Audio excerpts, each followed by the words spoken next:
Hatangujwe kuri 2021 Rusama mu mwaka wa 2021 imboneshakure ikorera ku buhinga ngurukanabumenyi yitwa Charles TV. Iyo mboneshakure ikaba ije hanini guteza imbere umuziki ndundi. Iruhande y'ivyo ngo bazohakanye urwaruka rwose rufise impano kugira ngo ruzishira habona nkuko bishikirizwa n'umwe mu bamenyeshamakuru wo kw'iyo mboneshakure. Iyi mpamvu nyamukuru yatumye tubakoranya uno munsi ni ukubamenyesha ibikorwa Charles TV igiye gushira ku mugaragaro. Ati muri ivyo bikorwa hazoba harimo ibikorwa bimeze gute? Icambere twese duharanira iterambere ry'umuziki ndundi, duharanira iterambere z'impano z'abana Burundi kugira zishike kure ndetse n'igihugu cyacu cy'u Burundi gishike kure. Charles TV ngije gukora ibintu bihanitse gusumba ivy'abandi bakora oya, ariko turi kumwe twese birashoboka. Ikindi ntituzohagarara cyane mu muziki gusumba oya, tuzoba dufite n'ibindi bikorwa tuzokora. Ibindi bikorwa tuzokora ni ivyerekeye amavideo, gukora ibintu by'imiziki ndetse gugura ibintu by'ama fashion. Tuzoba tuko turakora n'ibindi bitandukanye, ibintu vya art, ibintu vya culture, ndetse ntituzokuma ngaho honyene, tuzoshobora no kujabuka gato twinjiye mu bindi bisata bitandukanye, haba mu bisata by'amagara y'abantu, mu bisata by'ibitukikije, uburimyi n'ubworozi, kugira ngo tugende dukora byinshi bitandukanye. Tutibagiye rero gushira imbere impano urwaruka rw'u Burundi rufise kugira ngo tuziteze imbere mu buryo butandukanye. Imbere yuko tubandanya n'ibindi,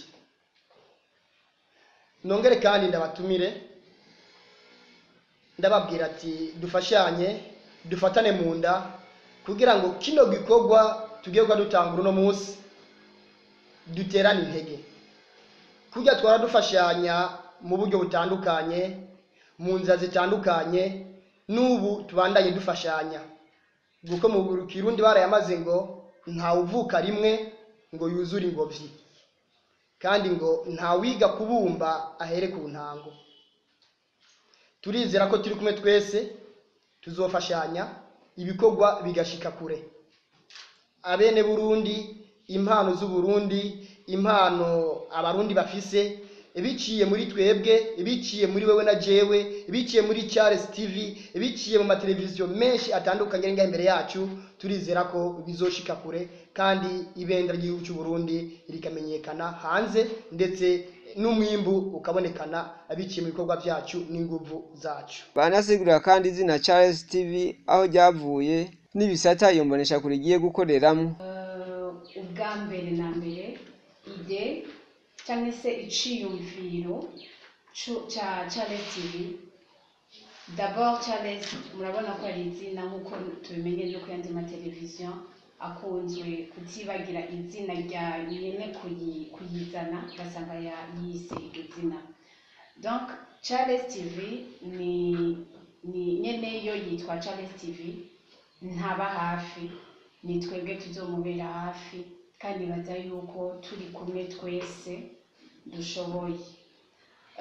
Twebwe nka televiziyo Charles TV ntabwo tuje gukuraho izindi, ntabwo tuje guhiganwa n'izindi, ariko nizera neza yuko atanahame dushobora gushika tutabifashijwe namwe bwe mwatwitavye n'abarundi bagenzi bacu.